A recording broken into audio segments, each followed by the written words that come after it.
Hello, good morning नाही, आज आहे गुड इव्हिनिंग. आज इव्हिनिंगचा व्लॉग आहे हा. आज मी ऑफिसला गेले खूप दिवसांनी. माझी सर्जरी झाली, मध्ये बरं नव्हतं मला. आज थोडंसं बेटर फील करतं आहे, तर म्हटलं आज व्हिडिओ बनवूया मस्तपैकी. आज पुरी भाजीचा मेनू होता, कारण होळीला मला आज काही करायला जमलं नाही, तब्येत ठीक नव्हती म्हणून. सो मग हे मी कांदे आणले होते, कांदे ठेवले भरून टोपलीमधनं. आज थोडंसं कामाला मूड आला होता, कारण ऑफिसला जाऊन आल्यामुळं जरा फ्रेश वाटत होतं. सगळं घर आवरलं, झाडलोट केली संध्याकाळची. मला पुरी भाजी स्वयंपाक करायचा होता ना, मग कुकर लावला. हे घेतलं पुरीचं पीठ मळायला मस्तपैकी. त्याच्यामध्ये रवा टाकला थोडासा, त्याने पुऱ्या छान होतात, खुसखुशीत होतात एकदम मस्त. आणि म्हणजे सगळं करावं माणसाने आयुष्यात. सर्जरी झाली, खूप त्रास झाला, पण ठीक आहे. कधी ते 2 आठवडे झाले आता होऊन, त्यामुळं बरं वाटतं आहे आता.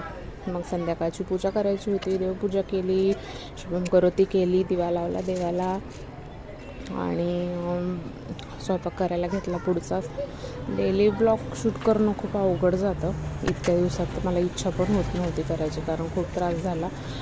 पुरी भाजीची भाजी, आता काही ठिकाणी पुरीची भाजी ही पिवळी सुक्का बटाटा करतात, पण आम्ही पातळ बटाट्याची भाजी करतो पुरीसोबत खायला. म्हणजे ती व्यवस्थित पुरीला लागते पण, आणि टेस्टही छान लागतं एकदम. आलं लसणाची पेस्ट, कोथिंबीर.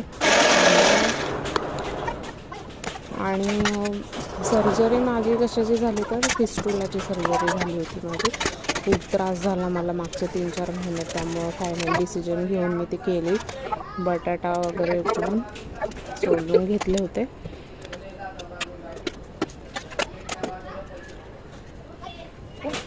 मस्त, मुलांना खूप आवडते माझी पुरी भाजी, पण तेलकट असतं त्यामुळे मी जास्त काही करत नाही. होळीला काही करणं झालं नाही, आणि पुरणपोळी मुलांना आवडत नाही, म्हणून मग पुरी भाजी खूप आवडते मुलांना. तरी श्रीखंड आणलं नव्हतं.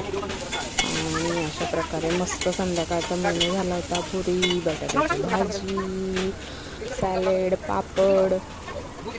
मस्त. ब्लॉग बनवायचं काय नाही, पण त्याला शूट करा आणि मग परत त्याला एडिट करा. मग त्याच्यातनं काय लाईक्स येत नाही, काय व्ह्यूज येत नाही, ते बघून असं होतं की काय इच्छा होत नाही करायची. मग तरी पण मी करते माझ्या आनंदासाठी, फक्त लाईक आणि व्ह्यूजसाठी जास्त काही करत नाही.